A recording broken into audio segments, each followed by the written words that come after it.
Hi, hope you're all doing great. Let me begin with a story. There was a mosquito. He was born in a royal family.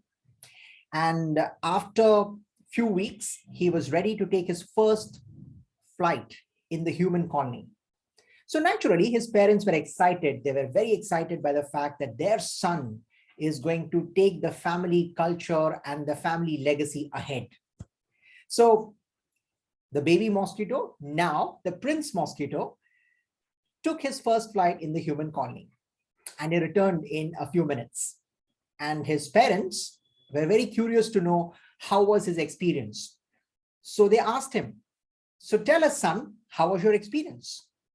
And the mosquito, the prince, replied and said, Father, you won't believe it. It was fantastic. Everybody in the human colony was applauding for me. Now, you might wonder that the mosquito was an idiot. He was a fool. He didn't understand that people were not trying to applaud for him, but were rather trying to kill him. But if you take a moment to reflect upon the thought process of the mosquito, perhaps that suggests a different story. Because the mosquito thought that people are applauding, he enjoyed his trip in the human colony. Now, I'm not asking you to think like a fool or an idiot, but what I'm definitely suggesting is the way you think is the way you live your life. One of the greatest philosophers of all time, Marcus Aurelius, said, our life is what our thoughts make it. So often people wonder, how do we ensure positivity and positive thoughts? So I'm going to make an attempt today to try and answer that question in my own way. You might agree or disagree with me, but these are some things which I have done over a period of time, tried and tested, and they work for me. I hope they work for you as well. So I'm going to share with you 4 such things which I believe will definitely add some value and will make you reflect upon positivity from a completely different perspective. So number 1, how do we gain positivity in life? Number 1 is to practice what we call as affirmative statements. Now, what are affirmative statements? So every morning, stand in front of the mirror, look at yourself in the mirror, and share this thought with yourself. I am absolutely great. Whatever I do it with my heart. I trust myself and I believe that I will be successful in anything and everything that I do. Now, that's just a bunch of statements, right? But it's more than that, because when you share these statements with yourself every morning, it has an impact on how you think about your own self. Normally, we listen to the conversations that people around us have, and that tends to have an impact and influence on our thoughts. So usually we are surrounded by negative people, negative thoughts. We watch news and all of that impacts us. Therefore, we need positive affirmations. We need to believe in who we truly are. And that is very, very important to build positivity. So once every day, stand in front of the mirror and practice positive affirmations. The other way of doing this is also an interesting way, is that to record your own voice on your mobile phone and then listen to it over and over again. And that works like magic, I must tell you, because when you're traveling, you usually listen to a song or you're listening to some music. Just try to listen to your own voice, some positive affirmations, and that will make you reflect upon what is good about you as an individual. Yeah. So number 1, positive affirmations. What's number 2? Yeah, this one is interesting as well. So number 2 is exercise. Now, I know we don't really enjoy exercising. It's a mundane task.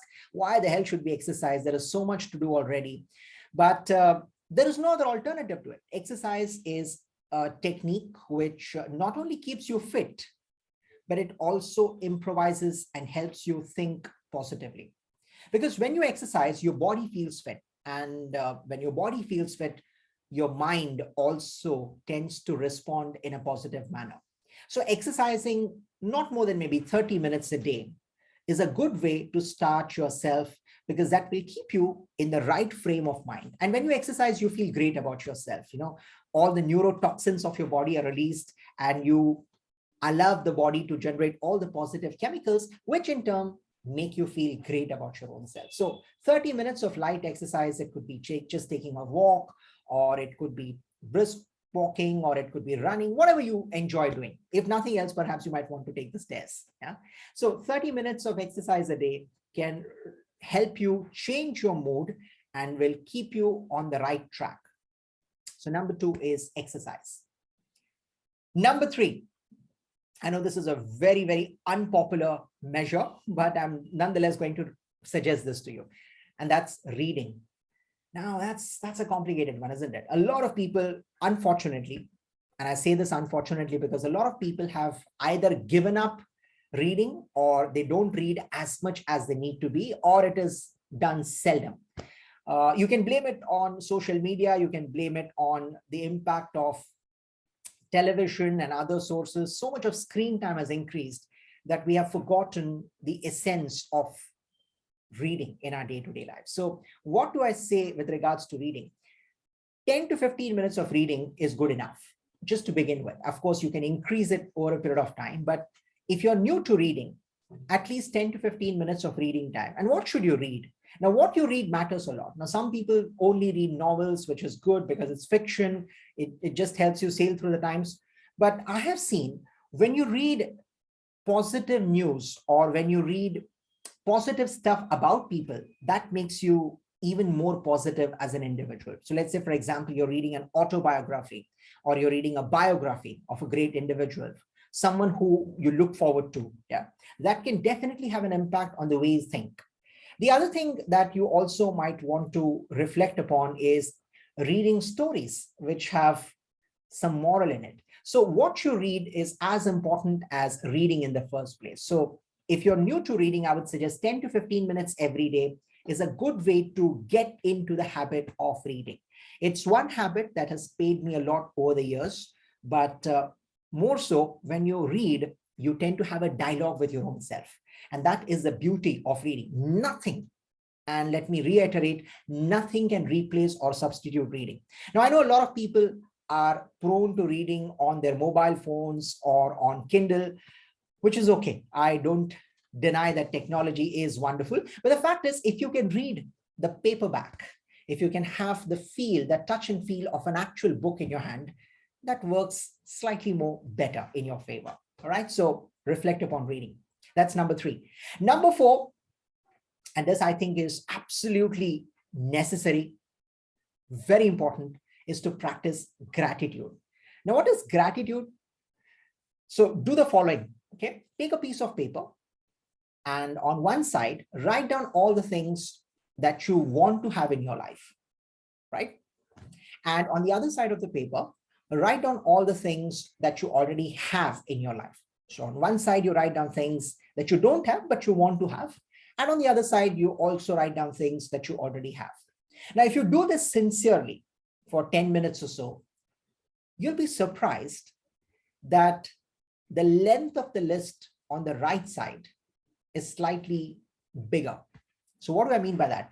So you will realize that things that you already have in your life is far greater than that which you don't have.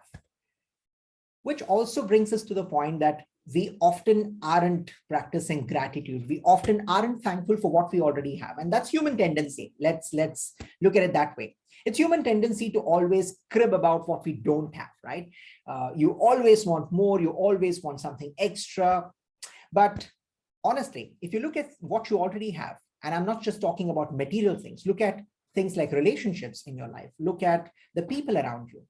All of that is what you already have. And when you reflect upon what you already have, you respect what you have in your life a little bit more. And that is why practicing gratitude is a wonderful thing, as a very important thing for anyone to look forward to, right? So the 4 things that I would like to reiterate. Number 1 is positive affirmations. Okay. Talk to yourself every day, at least for a few minutes. Look at yourself in the mirror, or perhaps record your voice on the mobile phone and play that back to yourself again and again. Number 2 is little bit of exercise time. 30 minutes is a good beginning. If you like to hit the gym, great. If you don't, at least you can practice simple exercises to keep yourself in shape and your mind and body fit. Number 3, practice reading. 10 to 15 minutes of reading something which is positive, which is inspiring, is a great way to spend your day. You have a dialogue with your own self. And number 4 is to practice genuine gratitude. Be thankful for what you already have. And by being thankful to what you already have, you will respect what you have even more, and you become eligible to receive more, right? So if you practice those 4 things, you will be in a far, far better shape. You'll be able to live your life optimistically with a lot of positivity and hope. Now, talking of hope, I would like to end my conversation with another story.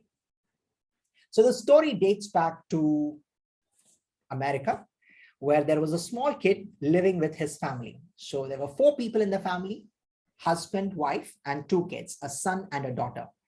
The story, the hero of our story, is a 5-year-old kid. Let's call him John. Yeah. So John always looked up to his parents, and he was very happy with his family. But there was a challenge in the family. And the challenge was that John's eldest sister was suffering from a heart disease. And this was a time where medical science hadn't really made enough progress. So we're talking about times when science was really not that advanced to treat ailments like this. And of course, the family also did not have enough financial muscle to sponsor the operation of their daughter. So the parents were having a tough time. And this 5-year-old kid was listening into the conversation of his parents, and he suddenly gets to know that there is something wrong with his elder sister. And he gets to know that she's suffering some kind of heart disease. That's all he can make sense of. Now, after a few minutes, this kid runs out of his house with $10 in his pocket, goes to the nearest medical store, and he asks the medical store owner, "Do you know how to treat a heart disease?" And the medical owner says, "Well, I'm not a doctor, so I don't know how to treat it." So he comes back to his father and he asks his father, "Father, what can we do? How can we save our sister?" And his father doesn't have an answer. So he says, "Well, I don't know. Perhaps a miracle can save your sister, nothing else." He keeps that at the back of his mind. Days pass by and he still hasn't given up hope. So he goes back to the medical shopkeeper, offers the $10 that he has got, and he says, "You know what? I don't know anything. I want you to take all the money that you want to, but in return, give me a miracle." Now, the medical shopkeeper is absolutely stunned by this particular request that his little friend has made. He tries to convince him, but John is absolutely in no mood to listen. Now, while he's having this conversation, there is a young man reading newspaper right next to that medical store who is listening into all this conversation. So he steps up and he says, "Okay, my friend, tell me, why do you need a miracle?" And John narrates the entire story of his sister's illness to this young man. He says, "All right, let me meet your father." So now John takes this gentleman to his father, and the father is surprised to see a stranger at their doorstep. And the young man introduces himself. He says, "I was just waiting outside the medical store where I saw your son asking for a miracle." And when the father hears it, he feels embarrassed. He says, "I'm really sorry. He's just a kid. And when he asked me how could he save his sister, I didn't have an answer. So I told him that a miracle can probably save his sister. But I convince you that, after you leave, I will explain to him that there is no such thing called miracle." Listening this, the young man says, "Well, I do believe that there are miracles." And the father says, "What do you mean?" And the young man says, "My name is Steve, and I am a heart surgeon." Over the next few days, the daughter is not only successfully treated upon, but as a bonus, the entire cost of operation is borne by Steve. Now, if you look back at this story, almost everyone had given hope. Nobody believed that the girl could be treated and cured. Only for a 5-year-old kid who believed that miracles do happen. So my message to all of you friends is, miracles will happen and do happen only and only if you believe that they can happen. So give yourself a chance, give your life a chance. Perhaps there is miracle in the waiting for you. I hope you live that miracle and you have a wonderful, wonderful life ahead. Thank you so much.